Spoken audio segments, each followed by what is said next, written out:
नमस्कार, आप देख रहे हैं 5 की बात। मैं हूं नगमा। अगर आप उत्तर प्रदेश में रहते हैं और आए दिन खाने पीने की चीज़ों में मिलावट से परेशान हैं, या फिर ये खबरें देख रहे हैं कि कभी खाने में थूक कभी पेशाब मिलाया जा रहा है, तो इस वीडियो को देख कर आप डरते भी होंगे, परेशान भी होते होंगे कि क्या खाएं क्या पिएं, क्या घर से बाहर खाना सेफ भी है या नहीं। लेकिन अब शायद आपका डर दूर हो जाए, क्योंकि सीएम योगी आदित्यनाथ मिलावट और गंदी हरकतों को लेकर काफ़ी सख्त हो गए हैं। मुख्यमंत्री योगी आदित्यनाथ ने खाने पीने की चीज़ों में मिलावट करने वालों के खिलाफ सख्त कार्रवाई के निर्देश दिए हैं। मुख्यमंत्री का क्या निर्देश है, आपको दिखाते हैं। मुख्यमंत्री ने ये कहा है कि ऐसे ढाबों और रेस्टोरेंट की सघन जांच होगी, हर कर्मचारी का पुलिस वेरिफिकेशन किया जाएगा, संचालक कौन है, मैनेजर का नाम पता, तमाम चीज़ों को डिस्प्ले करना यानी कि लिखना अनिवार्य होगा। शेफ हो या फिर वेटर, मास्क लगाना ज़रूरी है और ग्लव्स का इस्तेमाल भी करना होगा, यानी दस्ताने पहनने होंगे साफ सफाई और हाइजीन के पर्पज से। होटल में, रेस्टोरेंट में सीसीटीवी कैमरा लगाना अनिवार्य होगा। मिलावट करने वाले संचालक और प्रोपराइटर पर कठोर कार्रवाई की जाएगी।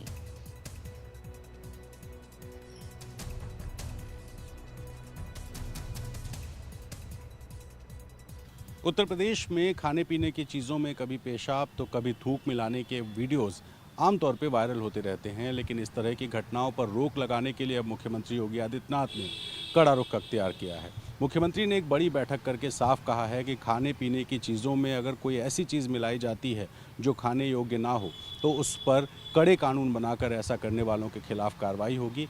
और साथ ही मुख्यमंत्री ने यह भी कहा है कि जो भी ढाबे, होटल या खाने पीने की चीज़ें बेचने वाली जगहें हैं, उन जगहों पर जो भी उसके ओनर हैं, प्रोपराइटर हैं या वहाँ काम करने वाले लोग हैं, उनके नामों को रेस्टोरेंट के बाहर डिस्प्ले करना अनिवार्य होगा।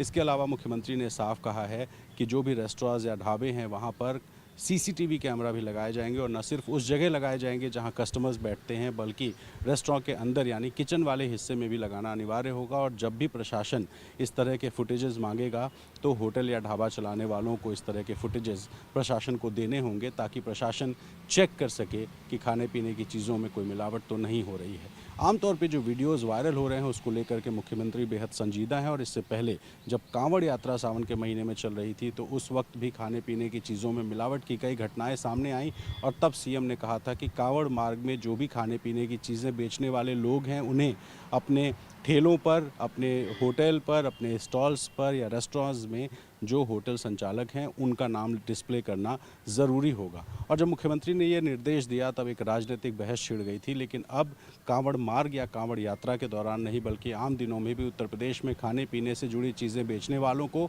एक एहतियात बरतना होगा।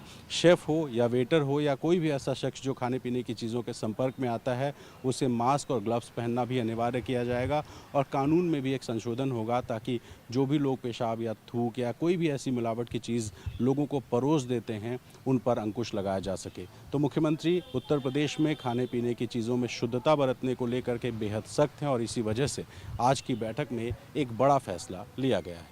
लखनऊ से कैमरा पर्सन वीरेंद्र सैनी के साथ रणवीर, एनडीटीवी इंडिया।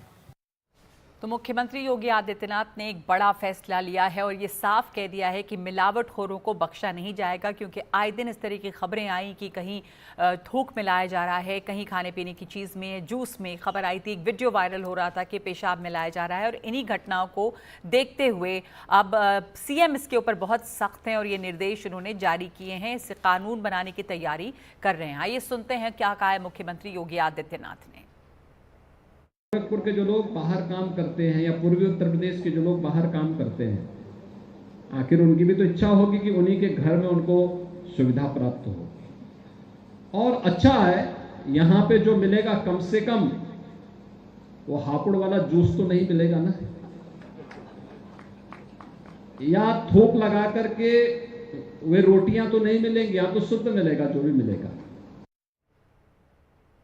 तो इसे लेकर वहाँ पे प्रतिक्रिया क्या है? क्योंकि कांवड़ यात्रा के दौरान जब ये इस तरह की खबर आई थी कि नाम डिस्प्ले करना होगा कि कहाँ शाकाहारी खाना मिल रहा है, लोगों के नाम क्या हैं, तो इसके ऊपर बहुत सारे लोगों ने विरोध जताया था इसका, और उसके बाद ये इम्प्लीमेंट नहीं हुआ। लेकिन अब जो बात है वो बात साफ़ सफाई की है, वो बात लोगों के सेहत की और हाइजीन की है, और मुख्यमंत्री इस पर सख्त हैं। तो इस पर दुकानदारों की क्या प्रतिक्रिया है, आइए आपको सुनाते हैं।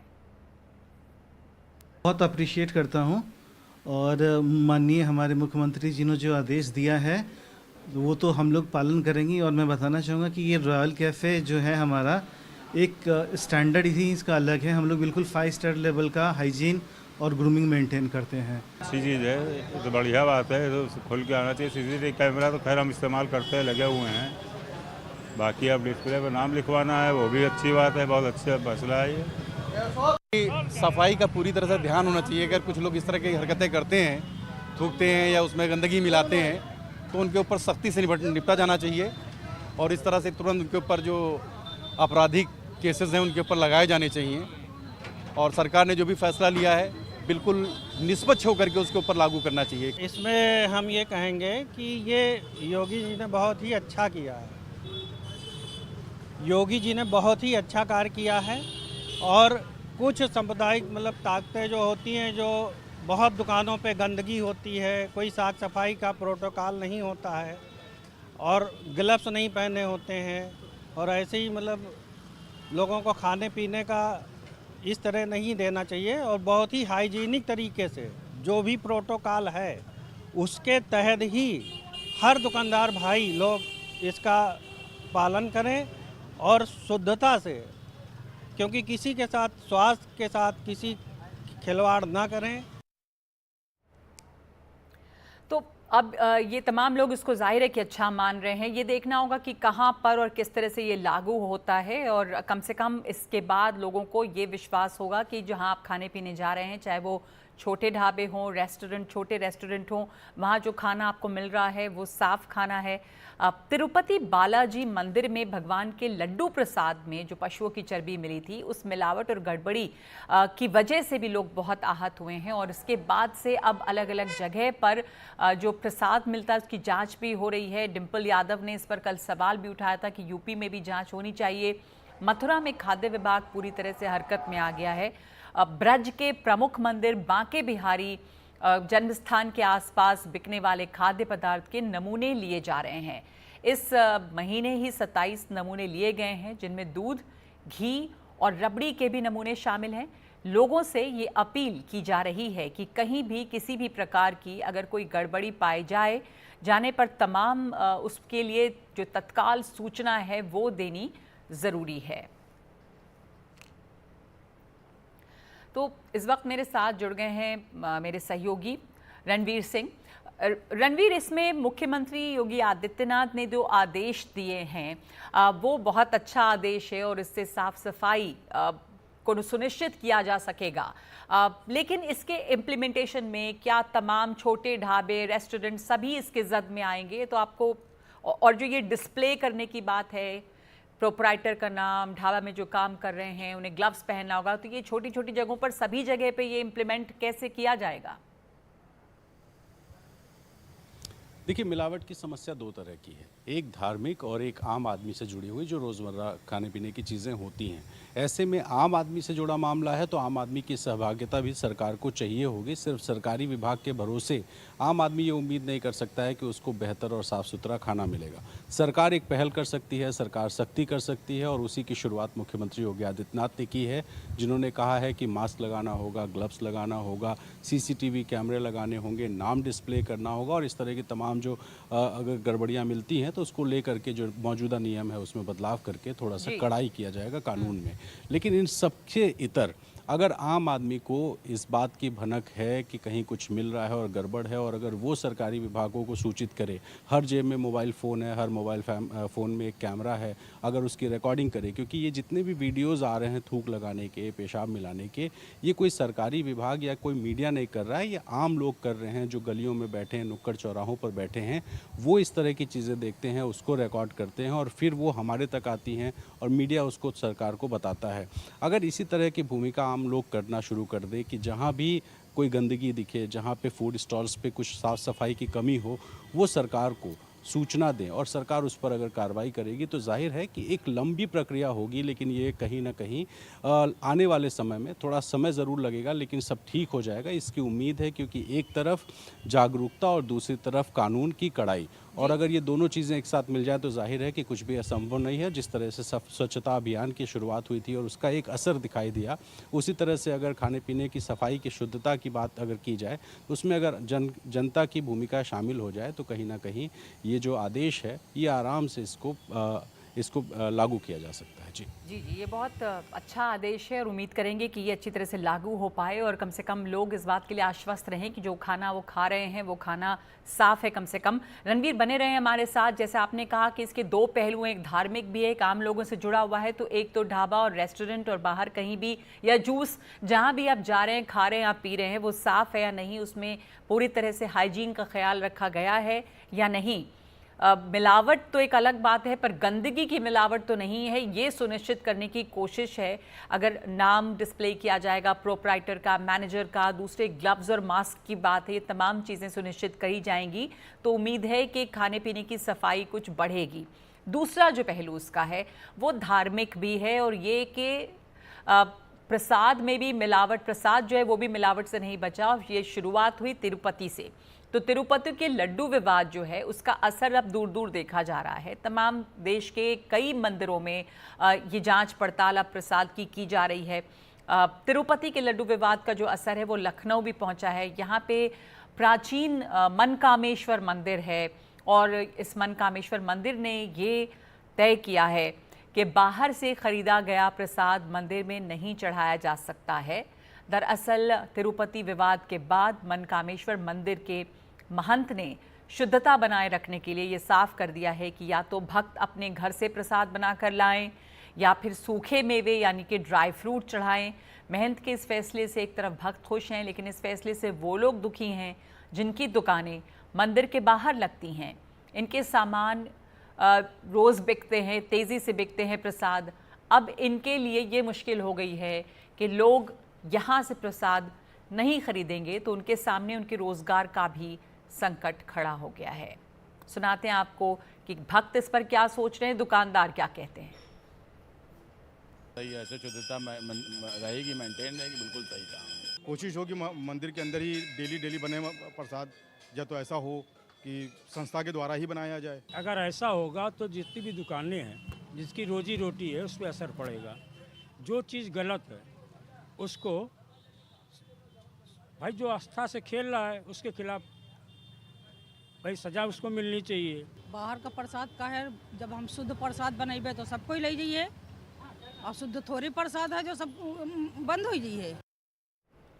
तो ये एक मुश्किल खड़ी हो गई है रणवीर। वहाँ पर मंदिर के बाहर जिन लोगों की दुकानें लगती हैं उनको इस बात से परेशानी है, लेकिन फिर प्रसाद की शुद्धता को कैसे सुनिश्चित किया जाए। और अगर उत्तर प्रदेश की बात करें तो आप जानते होंगे और भी मंदिर जहाँ पर बाहर का चढ़ावा जो है उसको इजाज़त नहीं है शायद, या सूखे चढ़ावे चढ़ाए जाते हैं।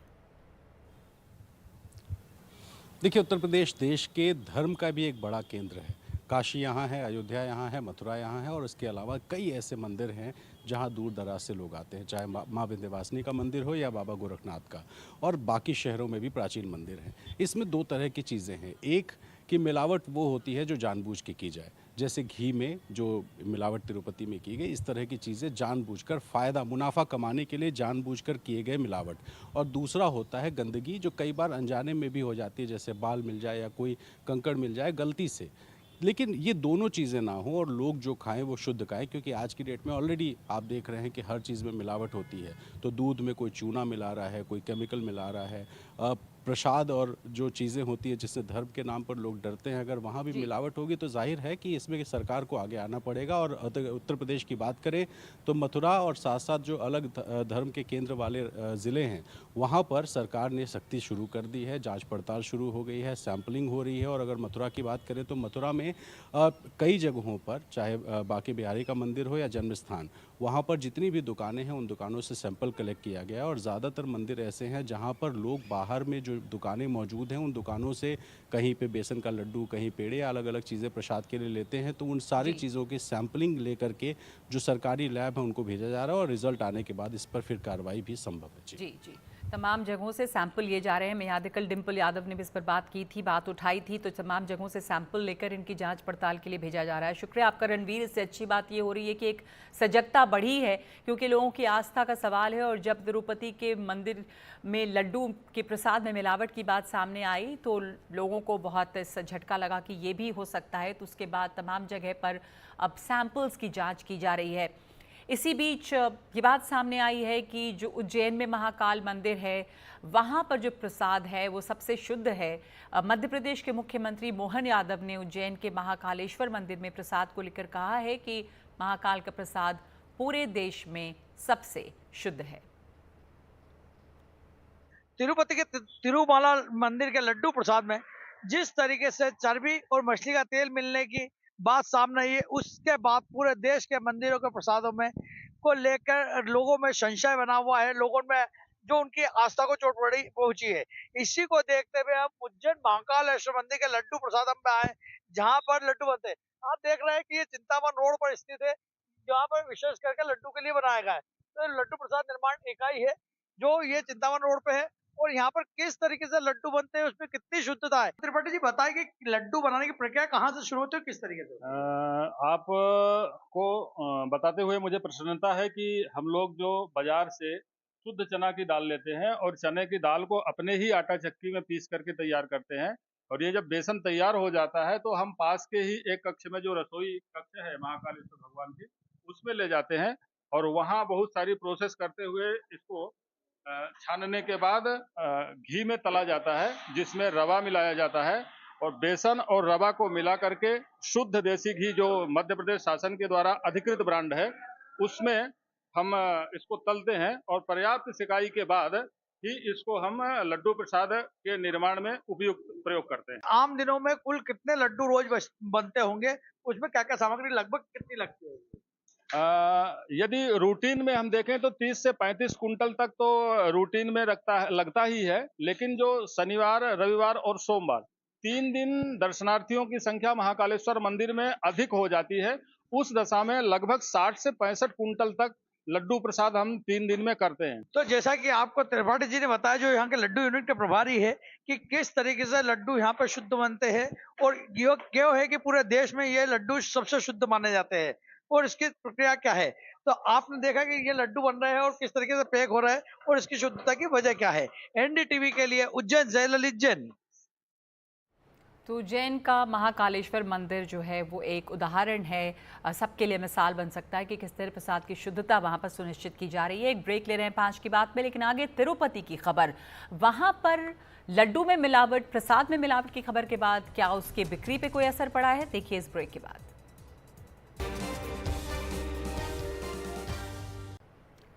तिरुपति प्रसाद में मिलावट को लेकर बवाल के बीच एक श्रद्धालु ने यह दावा किया है कि उसे प्रसाद में मिले लड्डू में तंबाकू की पुड़िया मिली। तो ये इसमें एक नया एंगल आया है। अब पहले से तिरुपति प्रसाद के तौर पर मिलने वाले लड्डुओं में जानवरों की चर्बी मिलाने के आरोपों पर घमासान मचा है। अब मिलावटी घी को लेकर FSSAI भी एक्शन में है कि इसमें ये आरोप थे कि इसमें जो घी है वो गलत घी है, मिलावटी घी है, उसमें जानवरों की चर्बी मिलाई गई है। लेकिन अब ये सामने आया है कि इसमें तंबाकू का टुकड़ा भी मिला है, एक भक्त का ये कहना है।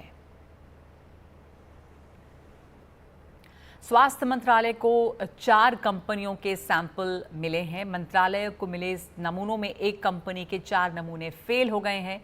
फेल हुए नमूनों में मिलावट की पुष्टि हुई है। स्वास्थ्य मंत्रालय से संबंधित कंपनी को नोटिस भी दिया है। मंत्रालय से कंपनी के नोटिस में खराब मानक का जिक्र है। FSSAI की ओर से भी संबंधित कंपनी को नोटिस दिया गया है। लेकिन इस विवाद के बावजूद तिरुपति के लड्डू की बिक्री में कोई गिरावट नहीं आई है। इस पर और जानकारी दे रही हैं हमारी सहयोगी उमा सुधीर। आंध्र प्रदेश के मुख्यमंत्री चंद्रबाबू नायडू जी के बयान के बाद सितंबर 18 को कि तिरुपति लड्डू में वो घी का इस्तेमाल किया गया जिसमें कि जानवर की जो चर्बी है वो थी। उसके बाद भी 19, 20, 21, 22 अगर आप तारीख देखें तो उन चारों दिनों में 14 लाख से ज़्यादा लड्डू बिके, यानी कि एक दिन में 3 लाख से ज़्यादा लड्डू की बिक्री हुई। और एक दिन में अगर आप देखें तो तिरुमला तिरुपति में 3 से 3.5 लाख लड्डू बनते हैं और 15,000 kg के गाय के घी का इस्तेमाल होता है। कल टीटीडी ने एक और रिपोर्ट सरकार को दी जिसमें उन्होंने कहा कि नए सरकार के आने के बाद उनके ध्यान में आया कि बहुत लोग ये कंप्लेन कर रहे हैं कि जो क्वालिटी है लड्डू की उसका जो स्तर है वो गिर गया है। और उसके बाद सप्लायर्स को नोटिस दिए गए ये कहते हुए कि अगर आप अपनी क्वालिटी इंप्रूव नहीं करेंगे तो आपको ब्लैकलिस्ट किया जा सकता है। सारे फर्म्स ने अपना क्वालिटी इंप्रूव किया, लेकिन उस रिपोर्ट में कहा गया है कि AR डायरी के गाय के घी का क्वालिटी अभी सेटिस्फैक्ट्री नहीं था और इसीलिए जब उनके 2 टैंकर आए 12 तारीख और 15 तारीख जुलाई को, तब उनसे सैंपल निकाल कर लैब में भेजा गया NDDB लैब गुजरात में। और उसके बाद जो रिपोर्ट आई उससे पता चला कि इस गाय के घी में जानवर की चर्बी का मौजूद है, यानी कि इसमें एनिमल फैट का अडल्ट्रेशन है। और उसके बाद ये भी कहा गया कि इन 4 टैंकर्स के जो घी है उसका इस्तेमाल नहीं किया गया था लड्डू बनाने में। लेकिन हमें बताया ये जा रहा है कि AR डेयरी के पहले भी टैंकर आ चुके थे और उन टैंकर का घी इस्तेमाल हुआ था तिरुपति के लड्डू के बनाने में। और इसीलिए मुख्यमंत्री ने कहा था कि जो लड्डू बनाए गए थे उनमें जानवर की चर्बी मौजूद थी। दूसरी तरफ अगर आप देखें तो सुप्रीम कोर्ट तक भी अब ये मामला पहुंच गया है, क्योंकि डॉक्टर सुब्रमण्य स्वामी और YSRCP के नेता YV सुब्बा रेड्डी जो TTD के चेयरमैन रह चुके हैं, उन्होंने याचिका दाखिल की ये कहते हुए कि एक प्रोब पैनल होनी चाहिए जो जांच करेगी कि क्या जो आरोप लगाए गए हैं वो सही हैं और ये जो क्वालिटी की का जो इशू है क्या इसको एड्रेस कैसे किया जा सकता है। दूसरी तरफ BHP ने भी ये मांग की है कि आप एक सो मोटो कॉग्निजेंस लेके ये पता कीजिए कि इस पूरे मामले में दोषी कौन होंगे। इसके अलावा प्यूरिफिकेशन रिचुअल तो कल किए गए थे, यानी कि शुद्धिकरण के रिचुअल तिरुमला में कल किए भी गए थे। और उसके बाद मुख्यमंत्री ने भी बार बार यही कहा है कि अब अगस्त से हमको घी आ रहा है नंदिनी से, जो कर्नाटका का मिल्क फेडरेशन है, और उसका क्वालिटी बेहतरीन है और उसी के साथ हम अब जा रहे हैं। और टेस्टिंग का फैसिलिटी भी अब TTD ने ले ली है। 75 लाख रुपीस का इक्विपमेंट NDDB ने दिया है। तो अब जब भी कोई गाय की घी की टैंकर आएगी तो उसको अडल्ट्रेशन के लिए भी टेस्ट किया जाएगा। तो आज की बात में एक ब्रेक लेते हैं हम, और ब्रेक के बाद एक नई रिपोर्ट के मुताबिक एशिया में भारत बढ़ रहा है तेजी से आगे। रूस और जापान से निकला आगे भारत।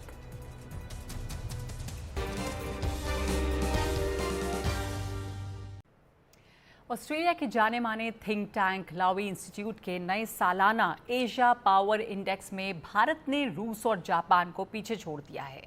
एशिया में अमेरिका की मौजूदगी मजबूत है, लेकिन चीन की बढ़ती सैन्य ताकत उसे लगातार चुनौती दे रही है। जापान की पोजीशन में गिरावट का मुख्य कारण उसकी आर्थिक गिरावट है।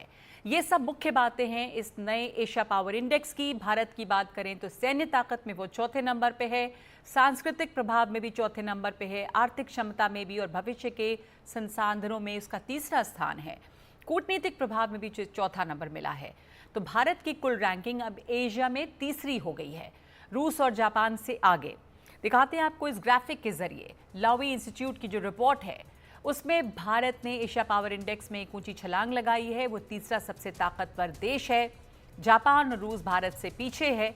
जापान भारत के पीछे चौथे नंबर पे है और अमेरिका चीन भारत से आगे हैं। ऑस्ट्रेलिया का 5वां स्थान है। रूस छठा सबसे ताकतवर देश है और पाकिस्तान 16वें नंबर पे है। एशिया पावर इंडेक्स के पैमाने क्या है, यानी कि एशिया के इन 26 देशों की जो शक्ति का अंदाज़ा लगाया गया है वो किस आधार पे लगाया गया है, आपको दिखाएं कि सैन्य ताकत कितनी है, यानी मिलिट्री कैपेबिलिटी, इकोनॉमी कैसी है, आर्थिक क्षमता, सांस्कृतिक प्रभाव भी एक आधार है। तो इसमें कुल 27 देश हैं और क्षेत्र हैं जिनका आकलन किया गया है। साथ साथ एशिया में जो शक्ति समीकरण बन रहे हैं, जो नए पावर बैलेंस, यहाँ पे पावर इक्वेशंस उभर रहे हैं, उनका हिसाब है। बीते 6 साल के आंकड़ों का ये हिसाब है। इसमें ऑस्ट्रेलिया, न्यूजीलैंड, अमेरिका और रूस शामिल हैं। ये एशिया में तेज़ी से बदल रहे शक्ति के वितरण का अब तक का सबसे व्यापक आकलन है। इसमें कहा गया है कि अमेरिका अभी भी एशिया में सबसे प्रभावशाली ताकत बना हुआ है, लेकिन अब उसे चीन की ओर से तेज़ी से बढ़ती सेना का दबाव झेलना पड़ रहा है। हालांकि एक और बात है कि जो उभरता हुआ भारत है उससे जितनी अपेक्षा है, लेकिन जो वास्तविकता है उसमें अभी भी फासला है।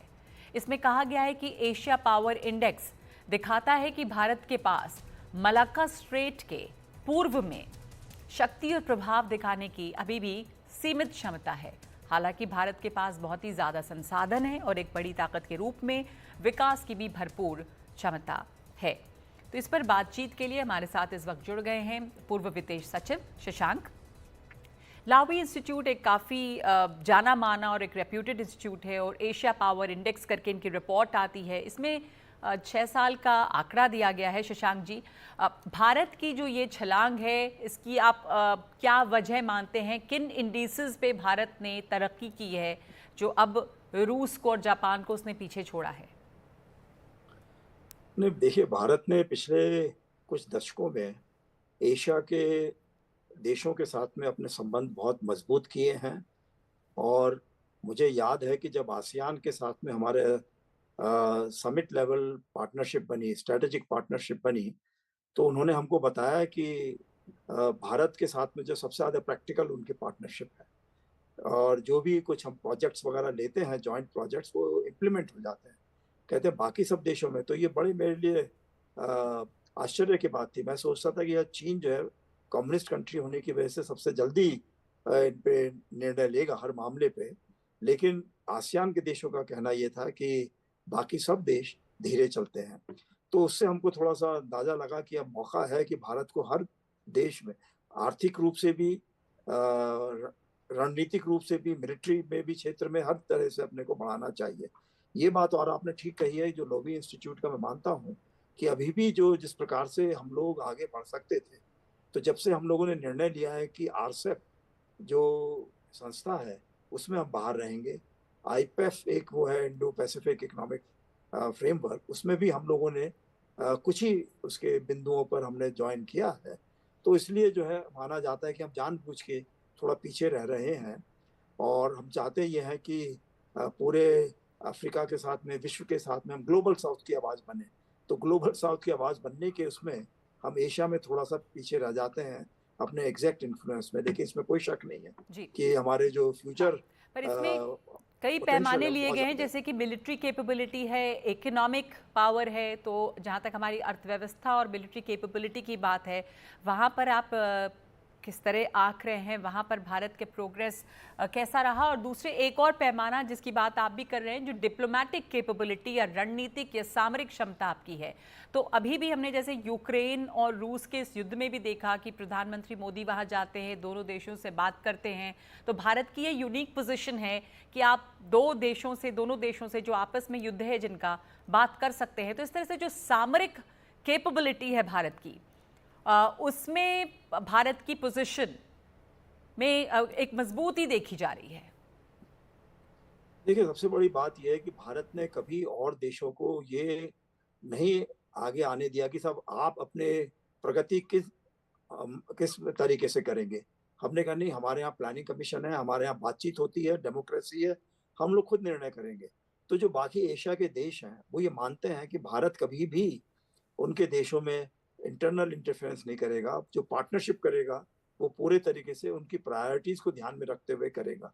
तो ये बहुत बड़ी बात है भारत के बारे में। और जिस प्रकार से रूस में और यूक्रेन में जो युद्ध हो रहा है, तो ये भारत अकेला ही देश है एक प्रकार से जिसमें यूक्रेन और रूस दोनों ने कहा है कि नहीं, हम चाहते हैं कि भारत जो है इसमें मिलके आगे बढ़े।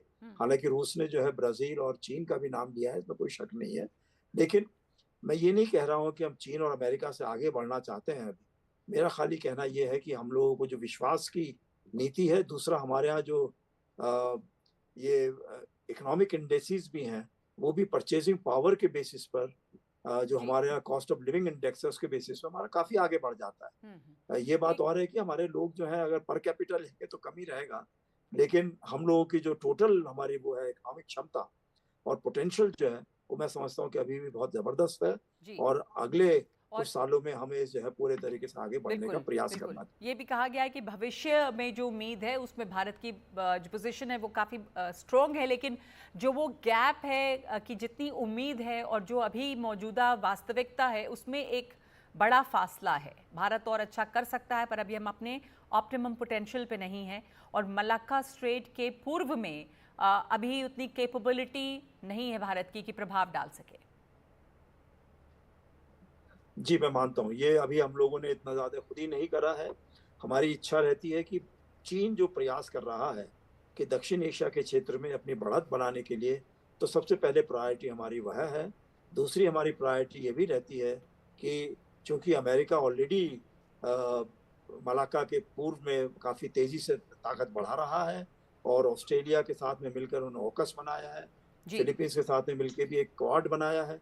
तो भारत का मतलब ये है कि हम चाहते हैं कि पूरा जो इंडियन ओशन है उसमें हिंद महासागर के जितने भी देश हैं, आइलैंड्स हैं, जो भी हैं, उसमें चीन ज़्यादा आगे बढ़त ना बनाए इस तरीके की, क्योंकि इसमें भारत के जो पुराने संबंध रहे हैं हम चाहते हैं बहुत मजबूत रहें। तो कई बार एशिया के पूरे संदर्भ में कई बार चीन और अमेरिका आगे बढ़ते हैं तो भारत उनको आगे बढ़ने के लिए तैयार रहता है। जी, भारत ने अच्छी बढ़त बनाई है, लेकिन अभी एक बड़ा फासला है, यानी कि भारत के सामने अभी और आगे बढ़ने की काफ़ी गुंजाइश है। बहुत शुक्रिया आपका शशांक जी हमारे साथ जुड़ने के लिए। एक अच्छी खबर है कि एशिया में जहां तक देशों की शक्ति या देशों की हैसियत की बात है वहां पर भारत अब तीसरे नंबर पे है। भारत से आगे चीन है और अमेरिका की मौजूदगी एशिया में एक पावर के रूप में मजबूत बनी हुई है। सेबी की एक रिपोर्ट कल ही आई है जिसका सीधा संदेश है कि अगर आप बहुत जानकार नहीं हैं तो शेयर बाजार में सावधानी से निवेश करें। इस रिपोर्ट के मुताबिक 2022 से 24 के बीच निजी निवेशकों को 1.8 लाख करोड़ का नुकसान हो चुका है। बीते 3 साल में 93% लोगों को नुकसान हुआ है, यानी 10 में से 9 निजी निवेशक घाटे में रहे हैं। सेबी की सलाह है कि इक्विटी फ्यूचर और ऑप्शंस में इंडिविजुअल ट्रेडिंग से बचें। इस रिपोर्ट को चेतावनी की तरह लें। दरअसल इन दिनों शेयर बाजार में जो उछाल दिख रहा है उसमें बड़ी भूमिका छोटे और खुदरा निवेशकों की है। इनके बूते IPO फल फूल रहे हैं और यही लोग ज़्यादा मुनाफे की उम्मीद में इक्विटी फ्यूचर जैसे और ऑप्शन में पैसे लगा रहे हैं। और शेयर बाज़ार जो है कुलाचे भर रहा है। सेंसेक्स 85,000 के पार आज पहुंच गया है। निफ्टी भी 26,000 के पार जाता दिखा। अमूमन ये होता है कि जब शेयर बाज़ार बढ़ता है तो सोने की कीमत कुछ घटती है, लेकिन ये वो दिन है जब शेयर बाज़ार भी बढ़ रहा है और सोना भी महंगा हो रहा है। बीते साल अक्टूबर से अब तक का हिसाब देखें तो बीते 11 महीनों में दोनों में उछाल आया है, यानी कि सोने में भी और शेयर बाज़ार में भी। सेंसेक्स जो है वो 34% ऊपर गया है, सोना 24% बढ़ा है। मंगलवार को 85,000 के पार रहा सेंसेक्स और सोना 74,420 रुपये हो गया है। 26 अक्टूबर 2023 को सेंसेक्स 63,148 अंक पर था। 26 अक्टूबर 2023 को सोना 60,984 रुपये पर था। यानी कि पहली नज़र में लग रहा है कि इन दिनों शेयर में निवेश करना ज़्यादा मुनाफा देने वाला है, लेकिन कितना सही है ये समझेंगे। तो हमारे साथ धीरेन्द्र कुमार जी हैं जो CEO हैं वैल्यू रिसर्च, और नासिर सलीम हैं जो अर्थशास्त्री हैं। तो नासिर साहब, आपसे सवाल, कैसे समझें इसको? जो ट्रेडिशनल विजडम है कि अगर शेयर बाज़ार में उछाल है तो सोने में गिरावट, पर दोनों में ही उछाल है, तो क्या लोगों को आप संदेश देंगे? जी बहुत बहुत शुक्रिया कि आपने मुझे जोड़ा अपने पैनल पे। देखिए, 2-3 चीज़ें हैं जो आपने बहुत अहम सवाल उठाए हैं। अभी तो ये पहली बार हम लोग देख रहे हैं कि इक्विटी मार्केट भी ऊपर जा रहा है जैसे आपने बताया, और गोल्ड भी बढ़ा हुआ है। मगर खास करके क्योंकि गोल्ड पे आज चर्चा आप लोग कर रहे हैं, हमारा ये मानना है कि कई चीज़ें अभी दुनिया भर में हो रही हैं। बहरहाल सबसे इम्पोर्टेंट चीज़ ये है कि अगर आप जियोपॉलिटिकल टेंशन देखें और जो कॉन्फ्लिक्ट है, चाहे वो रशिया और यूक्रेन का हो, और साउथ ईस्ट एशिया में हो या और भी मिडिल ईस्ट में कंट्रीज में जो देशों में हो रहा है, उसके कारण एक फेवरेट स्टोर ऑफ वैल्यू जिसे हम लोग कहते हैं, जिसमें अपने आप को प्रोटेक्ट लोग करते हैं, निवेशक जो हैं प्रोटेक्ट करते हैं, वो ये कहते हैं कि भाई हम लोग क्योंकि जियोपॉलिटिकल टेंशन है, so they look at store of value. और हमारा ये मानना है कि गोल्ड एक उसका कारण भी है, जिसके कारण ज्यादातर लोगों ने गोल्ड में पार्टिसिपेशन शुरू कर दी। एक तो ये है। तो अभी अगर मैं ये पूछूं कि लोगों को निवेश जो है, अब शेयर बाजार में भी इतना उछाल है, गोल्ड के दाम भी लगातार बढ़ रहे हैं, शेयर बाजार में इतने उछाल की वजह क्या है धीरेन्द्र जी? बाजार के उछाल का तो एक बहुत बड़ा बदलाव ये हुआ है कि विदेशी निवेशक जो पिछले 2 साल से लगातार पैसा निकाल रहे थे या लगाते निकालने और लगाने का दौर जारी था, उस वजह से बाजार में ये बढ़त का दौर जारी है।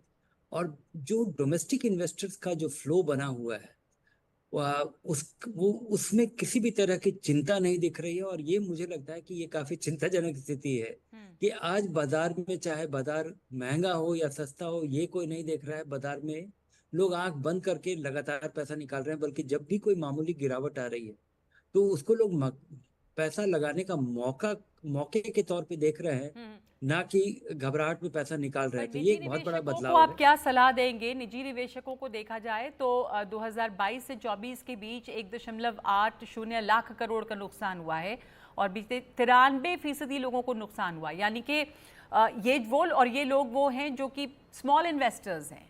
तो सेबी ने जो वार्निंग एक तरह से दी है कि इक्विटी, फ्यूचर और ऑप्शंस में इंडिविजुअल ट्रेडिंग से बचें, उसे समझाएं जरा लोगों को, क्या करना चाहिए? नहीं, वो जो जिनके बारे में सेबी बोल रही है कि करीब करीब 1 करोड़ लोग, 1,80,00,000 करोड़ पिछले 2 साल में जिन लोगों ने गंवाया है, वो निवेशक नहीं है। वो मदा करने के लिए बाजार में आते हैं, वो पैसा गंवाते हैं। और वैसे लोगों को सचेत हो जाना चाहिए कि आप अगर आपको निवेश करना है तो उसका तरीका स्टॉक मार्केट में जाकर के सुबह से शाम तक ये कोई आपको स्पेकुलेशन इन्वेस्टमेंट नहीं है। आप जब कंपनी का शेयर खरीदते हैं या आप किसी बैंक में डिपॉजिट करते हैं या कोई बॉन्ड फंड खरीदते हैं या कोई म्यूचुअल फंड खरीदते हैं जो शेयर्स में पैसा लगाता है, तो वो निवेश बिल्कुल ही अलग है। इसके बजाय कि आप सुबह जाते हैं स्टॉक मार्केट में और कुछ आप ट्रेड करते हैं, ट्रेडिंग ये नहीं है, इन्वेस्टमेंट नहीं है। और वैसे लोगों को जिनको तो ट्रेडिंग में सावधानी बरतने की जरूरत है, जैसा सेबी वार्निंग उन्हें बाजार से अपना पैसा निकाल के और दूर चले जाना चाहिए, क्योंकि ये बाजार में पैसा गंवाने का बहुत आसान तरीका है, जिसमें कि क्योंकि इससे भी बड़ा उसमें जो नंबर है वो ये है कि 92% इन्वेस्टर्स ने पैसा गंवाया है और बड़े इन्वेस्टर जो 8% है उन लोगों ने पैसा बनाया है। तो ये आपके लिए गारंटीड तरीका है पैसा डुबाने का और इससे निवेशकों को बचना चाहिए। गारंटीड तरीका है पैसा गंवाने का, तो निवेशक जो है इससे बचें। और जो लोग मार्केट में बस एक ऐसे आ रहे हैं, निवेशक नहीं है, शेयर बाजार में आके सुबह से शाम तक जो ट्रेडिंग करने के लिए आ रहे हैं, नासिर सलीम साहब, ऐसे में क्या सजेशन देंगे आप लोगों को? अगर किसी को अभी ये सवाल मन में हो कि हम क्या ट्रेडिशनल जैसे लोग सोना खरीद के रखते हैं कि इन्वेस्टमेंट के तौर पे, तो आप गोल्ड में इन्वेस्ट करें या आप शेयर बाजार में निवेश करें? नहीं नगमा जी, देखिए 2 चीज़ें हैं, मैं आपको बताना चाहूँगा और मैं बिल्कुल सहमत हूँ धीरेन्द्र जी से, उनके पॉइंट से। देखिए सबसे पहली चीज़ तो ये है कि हम लोग अभी इस दौर में एक नई चीज़ विटनेस कर रहे हैं, वो है FOMO, fear of missing out. और अभी जो नए निवेशक हैं वो सब, उनका ये मानना है कि अगर हम कैपिटल मार्केट या इक्विटी मार्केट पर नहीं पैसा लगा रहे हैं, एक बहुत बड़ी अपॉर्चुनिटी जैसे वो मिस कर रहे हैं। तो पहली चीज़ तो ये है कि देखिए, और दूसरी चीज़, इससे एक और जुड़ी चीज़ है नगमा जी, और फिर मैं आपका जवाब दूंगा आपके सवाल का। दूसरा पॉइंट ये है कि ये जितने भी जो इन्वेस्टर्स हैं, जो नए निवेशक हैं, जो आए हैं 2020 के बाद ज़्यादातर, क्योंकि कोविड के बाद ही एक यूफोरिक मीटियोरिक राइज हुई इक्विटी मार्केट्स की, तो इन लोगों ने साइकिल नहीं देखा है। जैसे अगर मैं अपनी बात करूँ नगमा जी, मैं 2004 से पहले प्राइवेट सेक्टर मल्टीनेशनल बैंक में था और मैंने वहाँ से हम लोग कैपिटल मार्केट्स में इन्वेस्टिंग स्टार्ट करी। और हमने साइकिल्स देखी, हमने the great Lehman Brothers, the financial crash of 2008 मैंने देखा, रघुमान जी और हमारे इन्वेस्टर्स ने देखा। फिर उसके बाद 12-13 में देयर वाज अनदर इंस्टेंस जहाँ पे मार्केट करेक्शंस हुई, टाइमिंग करेक्शन हुई, और उसके बाद हमने फिर 2020 का दौर देखा जब कोविड हुआ। सो एक सलाह ये है कि पहली चीज तो ये है कि आप किसी सेक्टर में या किसी एसेट क्लास में ज्यादा अपने आप को एक्सपोज ना करें। फंडामेंटली इंडिया एक बहुत अच्छे दौर से जा रहा है, इसमें कोई दोहराई नहीं है, बट ओवर एक्सपोजर और ओवर एक्सुबरेंस जिसे हम लोग कहते हैं उससे दूर रहें। और जहां तक आपका सवाल है गोल्ड और इक्विटी के बीच में, हमारा ये मानना है कि एक एक्सपर्ट को कंसल्ट करिए, उनसे गाइडेंस लीजिए और डाइवर्सिफिकेशन करिए कि इतना प्रतिशत आप गोल्ड में डालेंगे या इतना प्रतिशत आप डेट में डालेंगे या बॉन्ड्स में डालेंगे, इतना प्रतिशत आप इक्विटी में डालेंगे, जो आपका एक रिस्क प्रोफाइल के हिसाब से हो, और अंधाधुंध ना पैसा लगाएं। क्योंकि सबसे बड़ी बात यह है, जो डर वाली बात यह है कि जिस हिसाब से पैसा आ रहा है रिटेल का और अर्निंग्स जो है, कंपनीज की ग्रोथ जो है वो नहीं बढ़ रही है, एक बहुत डरावना जैसी स्थिति पैदा हो रही है जिसमें हम लोग को बहुत कॉशियस रहना। आपने जैसा कहा कि एक सावधानी बरतें, डाइवर्सिफिकेशन करें अलग अलग फंड्स में, और बहुत ज़्यादा उत्साह भी नहीं दिखाएं, ओवर एक्सूबरेंस जो है वो नहीं दिखाएं, सावधानी बरतें। बहुत शुक्रिया आपका नासिर सलीम और धीरेन्द्र जी हमारे साथ जुड़ने के लिए। तो 5 की बात में आज के लिए इतना ही। नमस्कार।